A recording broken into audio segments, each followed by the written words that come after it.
존 볼턴 전 백악관 국가안보보좌관이 회고록 출간을 앞두고 방송 인터뷰를 통해 트럼프 대통령은 대통령 자리에 걸맞지 않다며 한 번 임기로 끝나길 바란다고 공격했습니다. 트럼프 대통령은 볼턴이 무능한 거짓말쟁이라고 비난을 이어갔는데요. 워싱턴 연결해서 자세히 알아보겠습니다. 강태욱 특파원. 네, 워싱턴입니다. 볼턴 전 보좌관이 직접 인터뷰까지 하면서 트럼프 대통령을 공격하고 있군요. 네, 이곳 시각으로 하루 전인 21일 밤 ABC 방송과 회고록 내용을 두고 한 인터뷰가 방송됐는데요. 김정은 북한 국무위원장은 트럼프 대통령이 둘 사이 관계를 어떻게 생각하는지 알게 된다면 크게 웃게 될 것이라고 말했습니다. 또 트럼프 대통령이 언론에 공개한 친서는 북한 노동당의 선전부 직원들이 작성했을 것이라고 비아냥댔습니다. 볼턴 전 보좌관은 트럼프 대통령이 아직도 친서들을 깊은 우정의 증거로 보고 있다며 국제 외교에 미치지 못하는 수준이라고 일축했습니다.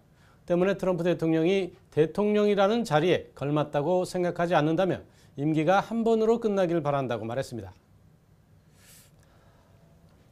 트럼프 대통령은 볼턴이 무능한 거짓말쟁이다라고 비난을 했죠. 네, 트럼프 대통령이 트윗글로 맞받아쳤는데요.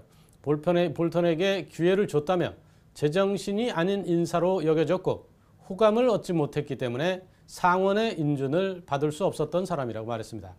그러면서 대단히 무능하고 거짓말쟁이로 판명됐다며 판사의 의견을 보라, 기밀정보라고 덧붙였습니다. 이 같은 비난은 지난 17일에도 있었는데요.